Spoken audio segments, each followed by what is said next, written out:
오늘 우리가 함께 나누실 말씀은 에베소서 5장 26절에서 27절인데요.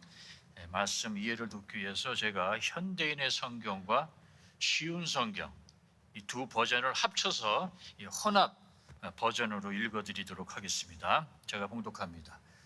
그리스도께서는 교회를 물로 씻고 말씀으로 깨끗하게 하셨습니다.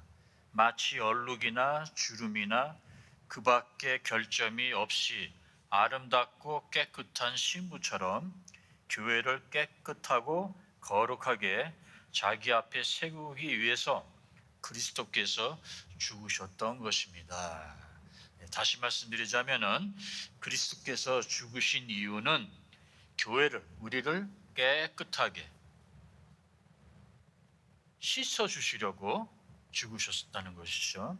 그래서 우리가 재림하시는 주님을 만날 때 아무런 흠이 없는, 얼룩이 없는 깨끗한 신부처럼 그런 모습으로 주님을 만날 수 있도록 하기 위함이다. 이렇게 오늘 본문 말씀이 우리에게 전하고 있습니다.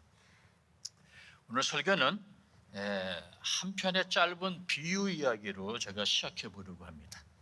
어떤 도시에 아주 예쁜 교회에서 공동 결혼식이 열리게 되었습니다. 결혼하는 그날 아침부터 신부들은 분주합니다. 화장하라, 또 머리도 하고 드레스도 입어보고 이것저것 준비하느라 정신이 없어서 식사도 제대로 못합니다. 근데 한 신부가 배가 너무 고픈 겁니다. 그래서 결혼식 중에 허기가 져서 기절할까봐 이러다는 안 되겠다. 그래서 예식이 시작하기 전에 뭔가를 좀 먹어야 되겠다. 그래서 식장에서 나와 근처를 둘러보니까 중국 식당 2개가 있는 거예요. 그 중에 하나를 선택해서 들어가서 이 신부가 짜장면을 시켜 먹습니다. 마찬가지로 또 다른 신부도 배가 고파서 밖에 나와 둘러보니까 중국 식당이 2개 있는 거예요. 그래서 그 중에 또 다른 식당에 들어가서 이 신부 역시 짜장면을 시켜서 먹습니다. 먹는 도중에 정전이 되어서 실내가 깜깜해진 거예요. 근데 어두워졌다고 그래서 먹던 것을 중단할 필요는 없겠죠. 그래서 그 신부는 계속 짜장면을 먹습니다. 그 옆에 있는 중국 식당에서 먹던 신부는 짜장면을 먹다가 우리 다 잘 알다시피 먹다 보면은 그 짜장면 그 검은 소스가 이렇게 튀기지 않습니까? 먹다가 옷에 그 소스가 튄 거예요. 아이고 이거 큰일 났다. 그래서 먹던 것을 중단하고 화장실에 가서 비누와 물로 닦습니다. 그래서 그 얼룩진 것을 다 해결하고 다시 와서 계속 짜장면을 먹고 시간에 되어 식장으로 교회로 갑니다. 자, 그동안 옆에서 먹던 신부는 식사를 다 마치고 이제 식당을 나오니까 그때서야 내 옷에 이게 잔뜩 묻은 것을 발견한 거예요. 그래서 급하게 화장실에 가서 물로 비누로 닦으려고 했지만 이미 얼룩이 너무 깊이 또 너무 이렇게 이렇게 번져 있었기 때문에 이게 아무리 문지르고 비벼도 나가질 않는 거예요. 근데 시간을 보니까 5분밖에 안 남았어. 그래서 아이 모르겠다 하고 교회로 왔는데 교회 문은 이미 닫혀 있었고 잠겨 있었고 그리고 결혼식은 시작한 지가 벌써 20분이 지난 겁니다. 자, 이 비유는 2000여 년 전에 예수님께서 드셨던 10처녀의 비유를 근거로 해서 제가 한번 만들어 본 이야기입니다. 근데 마태복음 25장에 보면은 그 미련한 5처녀와 지혜로운 5처녀의 비유가 있습니다. 예수님께서는 천국을 이 10처녀와 비교를 하셨습니다. 지혜로운 5처녀들은 등불과 함께 기름을 준비를 했고 미련한 5처녀들은 등불은 가지고 왔는데 기름을 준비를 하지 못한 거예요. 자, 기다리던 신랑이 드디어 오고 있다는 말을 듣자 이 미련한 5처녀들은 일어나서 기름을 사러 도시에 갔다가 사가지고 다시 돌아왔더니 이미 문이 굳게 닫혀 있어서 잔치집에 들어가지 못했다는 이야기입니다. 자, 이 미련한 처녀들은 준비가 안 되어 있었기 때문에 혼인잔치에 들어가지 못한 거예요. 마태복음 25장에 보면은 거기 뭐라고 나와 있냐면은 신랑이 더디움으로 다 잤다 이렇게 나와 있어요. 그리고 신랑이 온다 그럴 때 이 처녀들이 다시 일어났다. 이 말씀에 의하면은 미련한 5 처녀도 잤고 지혜로운 5 처녀도 다 잔 거예요. 여러분 아시다시피 성경에서 잤다는 것은 은유적으로 죽었다, 죽음을 의미하죠. 그러니까 불신자나 신자나 다 죽습니다.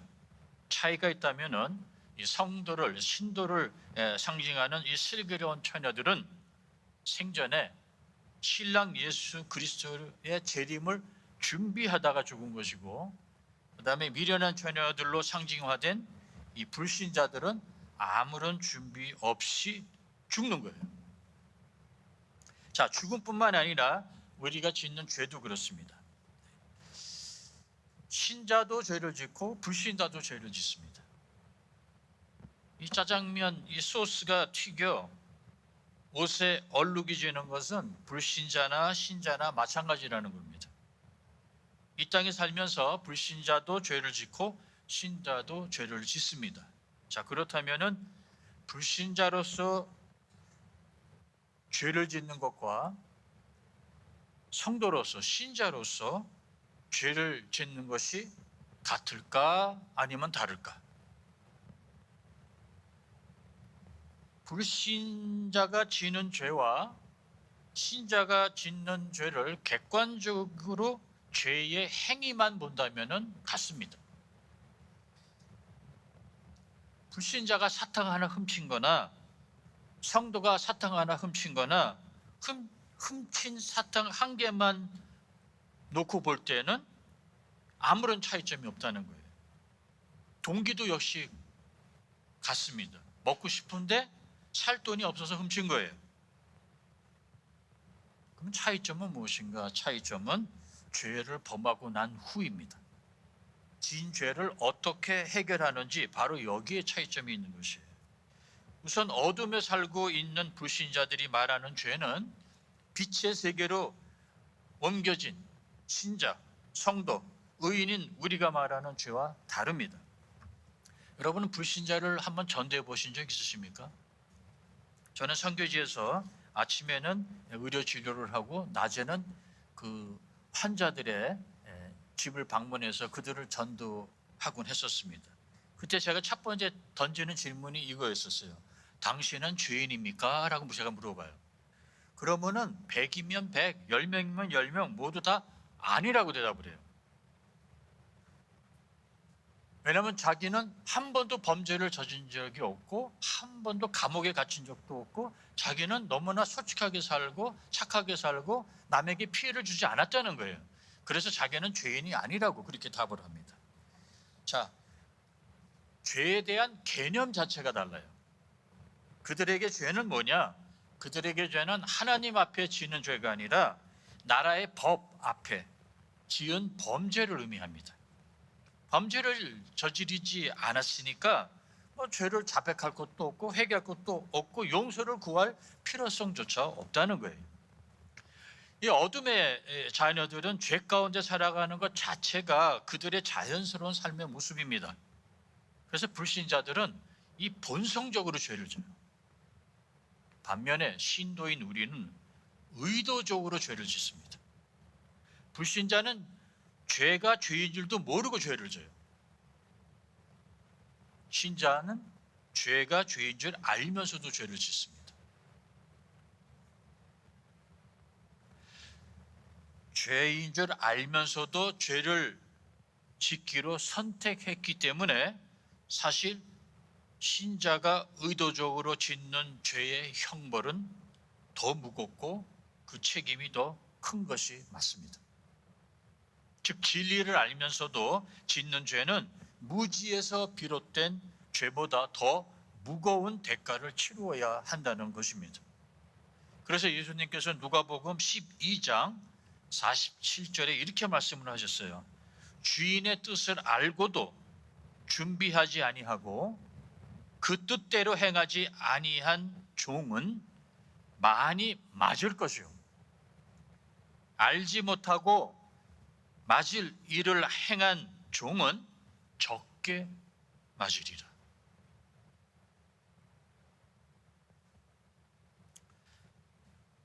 이 말씀 드리니까 은근히 두렵지 않습니까? 우리는 지금 죄가 죄인 줄 알고 짓습니까? 모르고 짓습니까? 이 정도 신앙생활 하신 분들은 죄가 죄인 줄 알고 고의적으로 죄를 짓고 있어요. 성도님도 마찬가지고 저도 그렇습니다.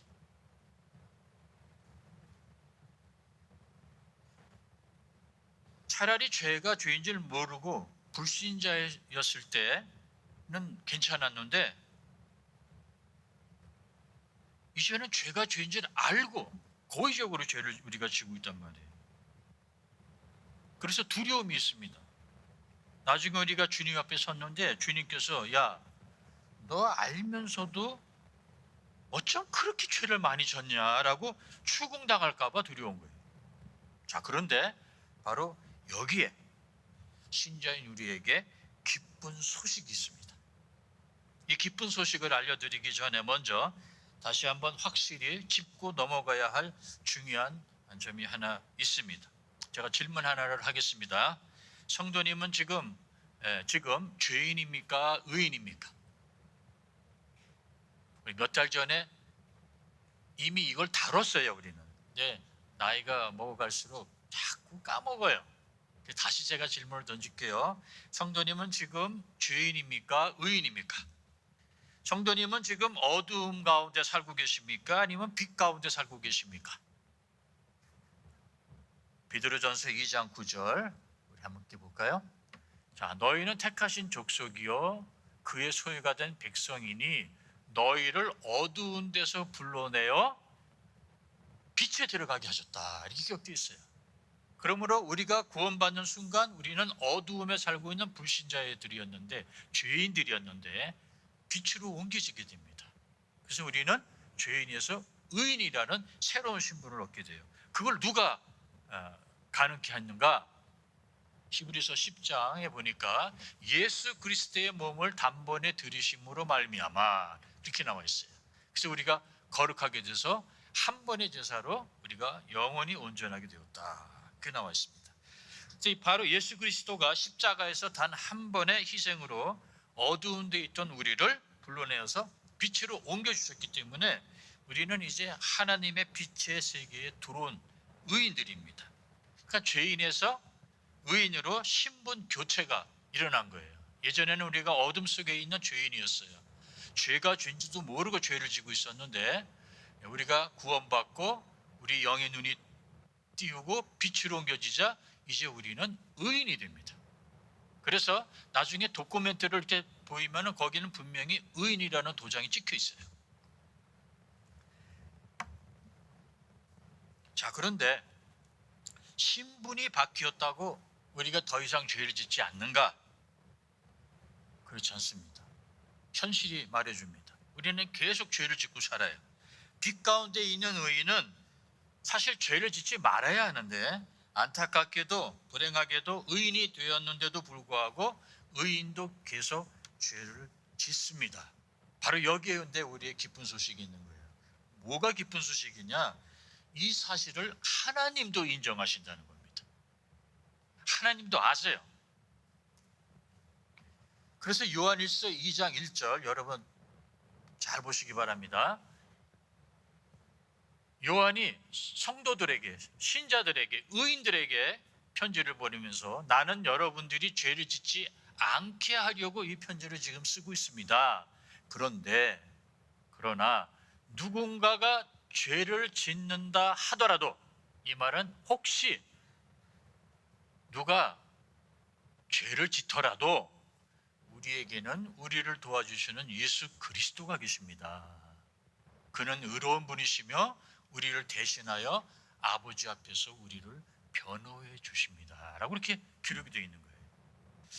어둠의 세계에서 빛의 세계로 옮겨진 우리의 신분이 죄인에서 의인으로 바뀌었어요.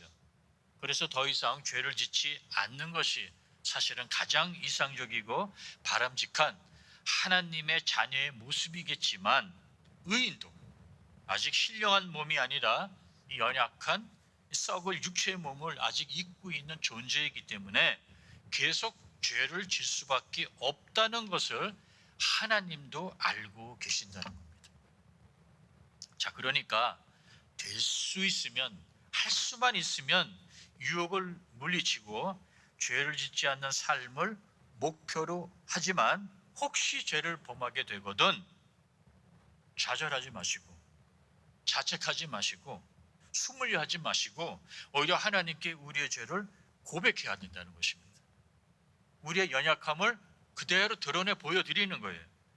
그리고 하나님께 보여드리면은 예수 그리스도께서 우리를 변호해 주시고 십자가에서 흘리신 그 피의 공로로 인해서 하나님께서 우리의 죄를 용서하시고 우리를 깨끗하게 아무 흠이 없는 신부처럼, 하얀 드레스를 입은 신부처럼 우리를 다시 원상 복구시켜 준다는 거예요. 그 요한복음 1서 1절에 보면은 그가 빛 가운데 계신 것 같이 우리도 빛 가운데 행하면, 즉 우리가 지금 빛 가운데 있다는 거예요. 빛 가운데서 살고 있기 때문에 그 아들 예수의 피가 우리를 모든 죄에서 깨끗하게 하여 준다. 이게 하나님께서 하신 약속입니다. 짜장면 소스가 얼룩진 신부의 하얀 드레스를 다시 비누로 깨끗이 우리가 씻듯이 죄로 얼룩진 우리의 영혼을 예수 그리스도의 보혈로 다시 깨끗하게 씻어서 원상복구 시켜 주신다는 거예요.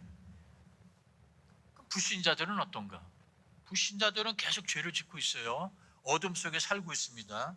그동안 자신이 진 많은 죄로 이 얼룩진 자신의 영혼을 그들은 보지 못합니다. 보지 못하기 때문에 씻지 못한 상태로 죽는 거예요. 신자도 역시 죄를 많이 져요. 우리도 죄를 너무 많이 짓고 있습니다. 우리 영혼이 얼룩졌어요. 그러나 우리는 밝은 빛 속에 살고 있기 때문에 얼룩질 때마다 금방 우리는 예수님의 보혈로 씻음을 받는다는 거예요. 그래서 깨끗하게 준비된 상태에서 우리가 죽고 부활함으로써 깨끗한 드레스를 입은 신부로서 우리는 예수 그리스도 신랑을 맞이하게, 기쁜 마음으로 맞이할 수 있게 된다는 겁니다.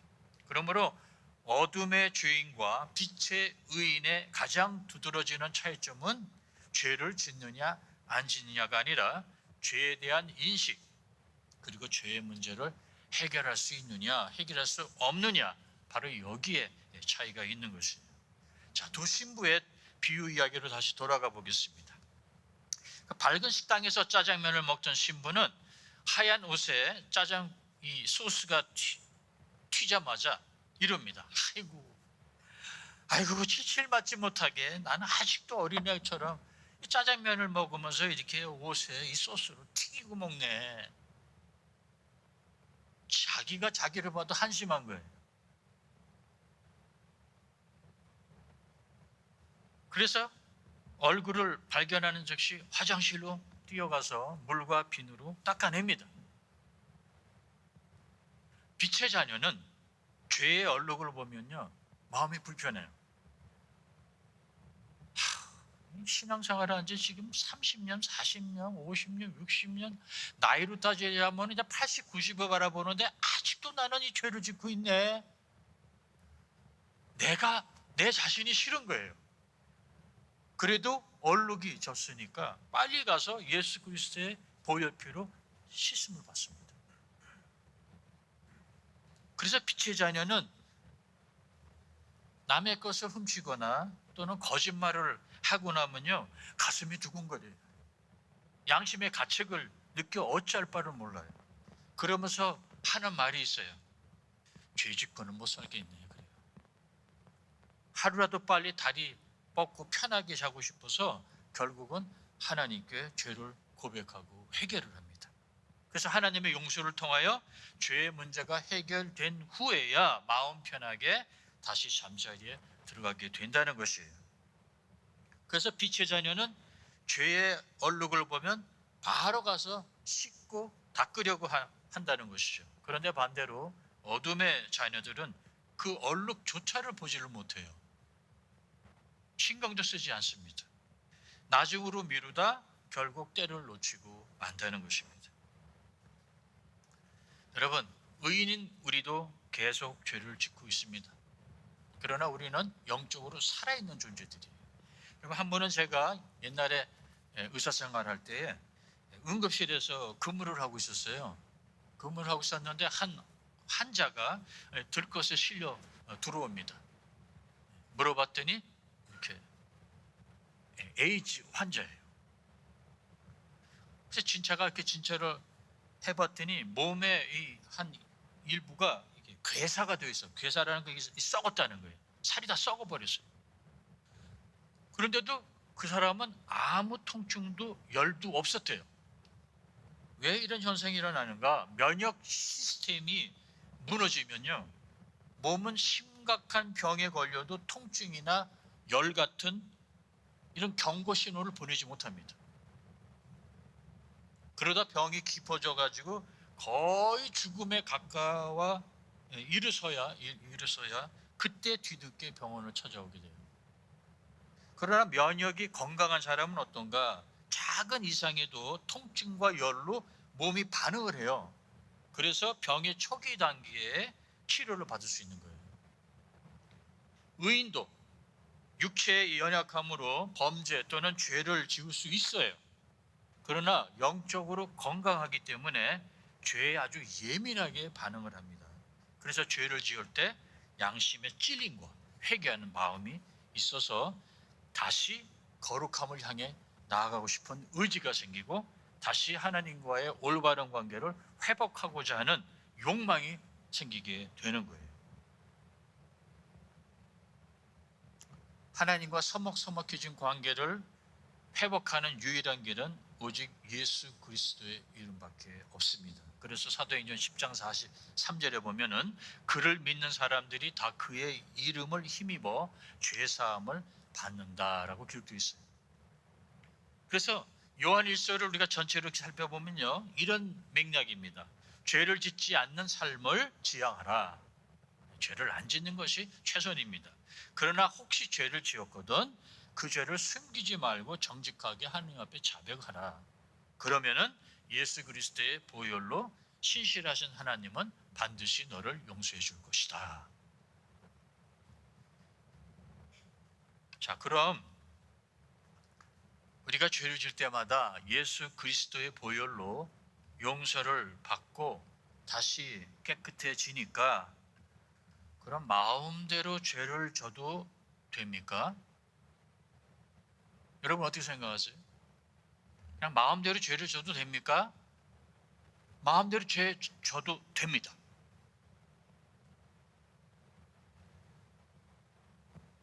성도님이나 저나 지금까지 마음대로 죄 지면서 여기까지 왔잖아요. 뭐 안 그런 척 시치미를 떼십니까? 성도님도 나도 마음껏 죄 지면서 내 마음대로 여기까지 살면서 온 거예요. 사실은. 앞으로 계속 마음대로 죄 짓고 살아도 됩니다. 다만 한 가지만 명심하시기 바랍니다. 여러분, 죄의 세 가지 결과, 대가를 기억하고 계십니까? 이건 역시 몇 달 전에 우리가 다뤘던 주제인데요. 죄를 지면은 세 가지의 결과를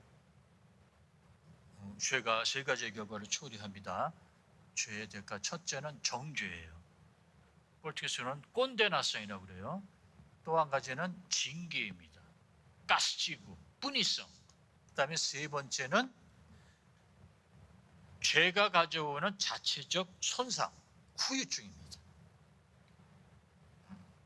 하나님 아버지가 자녀인 우리가 죄를 짓지 않기를 바라는 이유는 딱 한 가지예요. 우리를 너무 사랑하시기 때문입니다. 죄를 지면은 후유증 때문에 우리가 고통을 당해요. 그리고 아파하고 힘들어하는 우리의 모습을 보는 하나님의 마음도 너무 아픈 거예요. 자녀가 아파하고 힘들어하는 모습을 보는 부모의 마음은 더 아프고 괴롭지 않습니까? 예를 들자면 아버지가 아들에게 화상 입을까 봐 불장난하지 말아라 했단 말이에요. 근데 결국 불장난하다가 몸에 화상을 입습니다. 그렇다고 혈연으로 맺어진 부모와 자녀의 관계가 끊어집니까? 아니에요. 말을 잘 안 들어서 그렇지 계속 아들은 아들입니다. 그래서 구원받아서 하나님의 자녀가 된 우리에게는 정죄는 더 이상 이제 없습니다. 정죄는 없어요. 아버지와 아들 관계는 계속 영원토록 유지가 됩니다. 그래서 로마서 8장 1절에 뭐라고 나와 있어요? 그러므로 이제 그리스도 예수 안에 있는 자에게는, 즉 이미 구원받은 빛의 자녀가 된 성도 신자인 우리에게는 결코 정죄함이 없다, 단호하게 선언했어요. 그 때문에 우리는 하나님과의 우리의 관계는 이제 더 이상 끊어지거나 무효되는 게 없습니다. 구원은 한 번 구원받으면 영원한 구원이에요. 자, 그런데 징계는 있어요. 징계는 뭡니까? 따끔하게 훈계하는 것이죠. 배우고 깨닫게 하는 이 교육적인 목적을 띱니다. 그래서 우리는 징계를 사랑의 매라고 부르지 않습니까? 바로 이때 우리가 해야 될 것은 무엇인가? 강구하는 거예요. 강구. 왜냐하면 하나님은 자비로우신 분이기 때문에 우리가 한 번만 봐주세요, 한 번만 봐주세요 그러면은 10대 때릴 것도 5대만 때리시는 그런 하나님이세요. 그렇기 때문에 죄를 졌다 그러면 일단은 하나님께 간구를 하셔야 돼요. 하나님, 제가 또 죄를 졌어요. 짜장면 소스가 또 튀겼습니다. 이거 좀 씻어주세요. 그런데 좀 살살 해주세요. 간구를 하십시오. 그렇게 간구해서 매를 덜 맞은 케이스가 성경에 수두룩합니다. 그런데 세 번째, 저지른 죄 자체가 가져오는 손상이 있어요. 아들이 화상을 입었습니다. 화상으로 인한 그 통증 얼마나 아프겠어요. 또 외형적으로 된 손상, 흉터, 이런 후유증은 어쩌면 본인이 안고 평생 살아가야 할지 모릅니다. 바로 이 후유증 때문에 괴로워하고 힘들어할까 봐 하나님이 우리를 보고 죄를 지지 말라고 하는 거예요.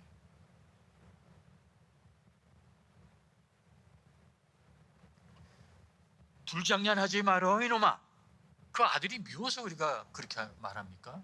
아니에요. 그 장난하다가 화상 입어서 아파하고 고통하고 학교도 못 가고 하고 싶은 것도 못 할까 봐 그래서 우리가 하지 말라고 하는 거죠. 그게 부모의 심정 아니겠습니까?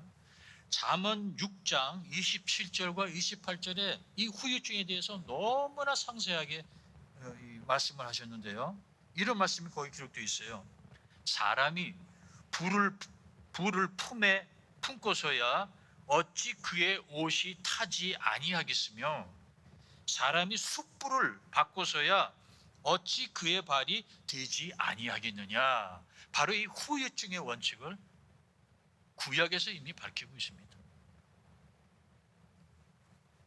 남을 위해서가 아닙니다. 바로 우리 스스로를 위해서 하나님은 죄를 짓지 말라고 하시는 거예요. 자, 그러니 마음대로 죄를 지고 싶으십니까? 그리하고 싶으시면 그리 해도 돼요. 탕자가 유산에 자기 몫을 챙겨서 집 나가는 거 아버지가 말리지 않았어요. 다만 미리 말씀드리지만 죄의 고통스러운 후유증은 오직 당신만이 감당해야 하는 당신 몫입니다. 자, 그나마 우리가 죄를 좀 덜 지고 싶다. 그럼 어떻게 해야 되는가? 다른 방법이 없습니다, 여러분.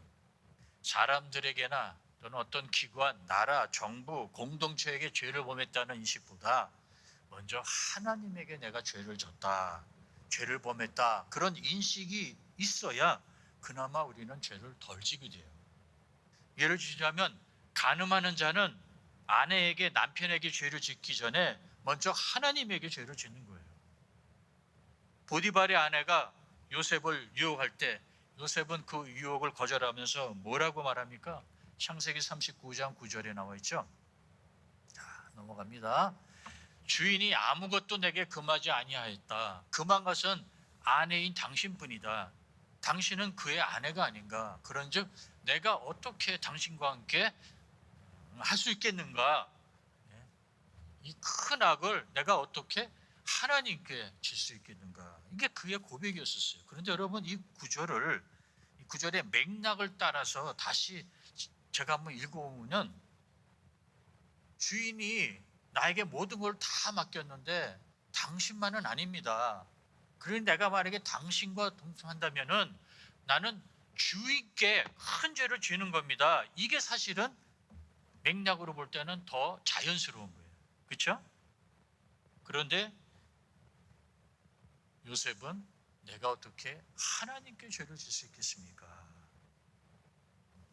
그 여인의 남편인 주인 보디발에게이기보다 먼저 하나님에게 죄를 질 수 없다는 고백을 그는 합니다. 이게 바로 구원받은 자가 가져야 할 죄의 올바른 개념입니다. 인간에게가 아니에요. 어떤 나라와 정부의 법 때문이 아니라 어떤 사회의 규칙이나 질서보다 먼저 하나님과의 이 관계를 우선시하는 것이 성도의 올바른 자세인 거죠. 요셉뿐만 아닙니다. 선지자 나단이 다윗을 찾아오죠. 다윗을 찾아와서 그의 죄를 지적을 합니다. 네? 당신이 밧세바와 범한 간음, 또 그 죄를 성사시키기 위해서 남편인 우리야 장군을 전쟁터로 내몰아 죽게 한 그 죄, 그거를 딱 지적을 했죠. 그때 다윗이 어떻게 고백을 하죠? 사무엘하 12장 13절에 나와 있어요. 다윗이 나단에게 이르되 내가 함께 읽어볼까요? 시작. 여호와께 죄를 범하였노라. 그렇게 고백을 해요. 문맥상으로 보면은 다윗은 이렇게 고백을 해야 돼요. 내가 우리야 장군에게 죄를 졌다. 그리고 내가 밧세바를 간음으로 끌어왔기 때문에 내가 그녀에게도 죄를 졌다. 아니면은 내가 있는 모든 여인들, 내 아내들에게 내가 죄를 졌다. 이렇게 고백하는 게 맞습니다. 그런데 다윗은 자신의 죄를 지적당하자마자 첫 번째로 입에서 나온 고백이 내가 하나님께 죄를 졌다는 거예요. 하나님께 죄를 졌다. 그렇다면 우리도 죄를 덜 지는 방법은 매 순간 하나님의 시선을 인식하는 겁니다. 하나님과의 관계를 남편과의 관계보다, 아내와의 관계보다, 교회나 공동체의 관계보다 우선시하고 더 중요시해야 한다는 것입니다. 자, 그런데 이 구절에서 우리가 한 가지 더 우리가 유심히 지켜봐야 될 것이 있어요. 다시 제가 보여드릴게요. 나단은 다윗의 회개의 고백을 듣자마자 곧바로 하나님의 용서를 선포합니다. 보세요. 나단이 다윗에게 말하되 여호와께서도 당신의 죄를 사하셨다. 이게 우리에게 주는 기쁨은 말할 수가 없습니다. 표현할 수가 없어요. 이 구절을 보면요. 하나님은 우리가 죄를 졌다는 사실을 인정하고 그 죄를 우리가 고백하면은 며칠 동안 이놈을 용서해 줄까 말까 고민하시다가 용서해 주는 것이 아니라 즉각 용서를 해 주신다는 것을 우리가 알 수가 있습니다. 이게 할렐루야예요. 이게 바로 예수 그리스도가 십자가에서 흘린 보혈의 능력입니다. 우리가 죄를 짓고 그 죄를 우리가 고백하고 하나님께 아뢰면은 하나님은 야 좀 너 하는 거 봐서가 아니라 우리의 진심을 그대로 하나님께 아뢰면은 하나님은 즉각 우리를 용서해 주신다는 거예요. 그게 가능할 수 있는 것은 바로 십자가에서 예수님이 흘리신 그 피의 공로가 어마어마한 효과를 발휘하기 때문에 그렇습니다. 요한일서 1장 9절이 바로 그런 맥락 아닙니까? 만약 우리가 죄를 자백하면 여호와 하나님은 미쁘시고 의로우시기 때문에 우리의 죄를 사하시고 우리를 모든 지저분한 것, 불이 옷이 튀긴 그 모든 얼룩진 것에부터 우리를 깨끗하게 하여 주신다. 그 때문에 의인은 우리가 아직도 어제도 죄를 졌고 오늘도 죄를 졌고 내일도 죄를 질 거예요. 근데 그럴 때마다 나는 왜 이러지 하고 자포자기하기보다는 오히려 아이고 내가 또 죄를 졌구나. 하나님 이 연약한 이 죄인을 또 한 번 용서해 주시옵소서 하고 예수 그리스도의 이름으로 하나님께 자백을 하면 하나님은 즉각 용서해 주신다.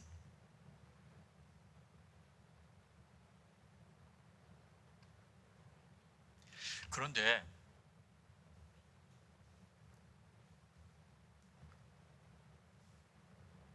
나는 가끔 아니면 자주 과거에 내가 진 죄들이 기억나요. 과거에 내가 진 그 죄들이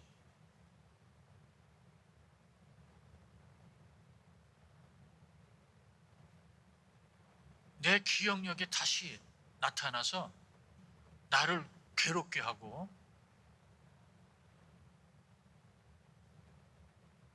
나를 고통스럽게 하고 나를 부끄럽게 만듭니다. 아니, 하나님이 나의 죄를 다 용서해 주셨다면서 왜 이런 현상이 나에게 일어나고 있습니까? 라고 질문하는 분들이 있어요. 다시 말씀드립니다. 제가 뭐라고 그랬어요? 죄는 세 가지의 대가를 가지고 오는데 그 세 번째가 후유증이라고 말씀드렸죠. 여러분, 우리가 짓는 죄는 우리 몸에만 흔적을 남기는 게 아니에요. 우리 생각에도 그 흔적을 남깁니다. 화상을 입으면 몸에만 흉터가 남는 게 아니라 그 화상에 의한 아픔과 고통도 우리 생각에 남게 돼 있어요. 죄에 대한 기억이 흉터로, 상처로 남아있다는 거예요. 그래서 죄를 짓지 말라고 하는 겁니다. 분명히 하나님은 성도님이 진 죄를 용서하셨어요. 이건 뭐와 마찬가지냐? 수술을 통해서 완치됐어요. 병에서 나았어요. 그러나 수술 자국과 흔적은, 상처는 남아있게 돼 있는 거예요. 그게 우리 몸에도 남지만 우리의 생각에도 남아있게 됩니다. 그래서 어떤 사람은 그 생각에 너무 고통스러워서 자살을 하는 사람도 있는 거예요.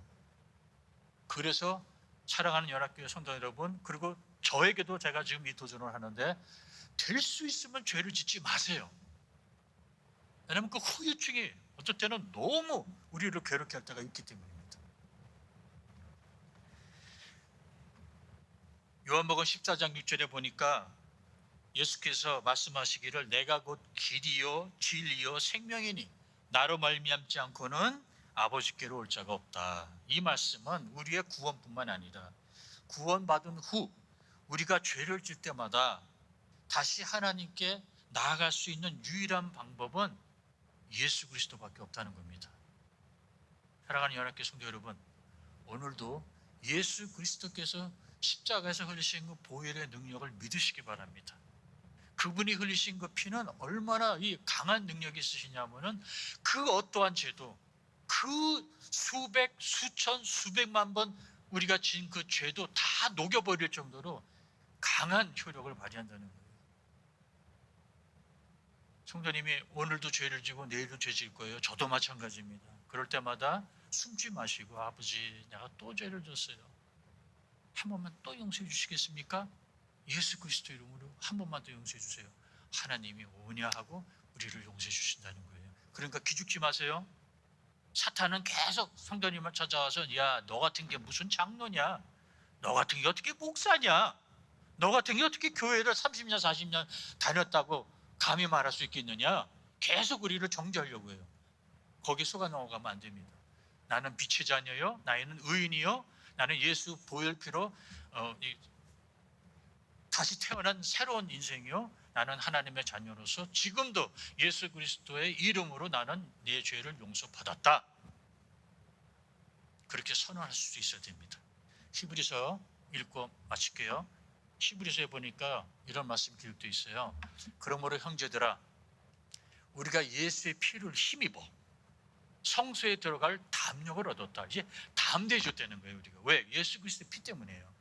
그러므로 악한 양심으로부터 우리가 벗어나고 맑은 물로 씻음을 받았으니 마치 더러워진 신부 드레스를 물로 비누로 깨끗이 닦은 것처럼 예수 그리스도의 피로써 우리가 다시 깨끗이 씻음을 받았으니 이제 하나님께 담대하게 나아가죠.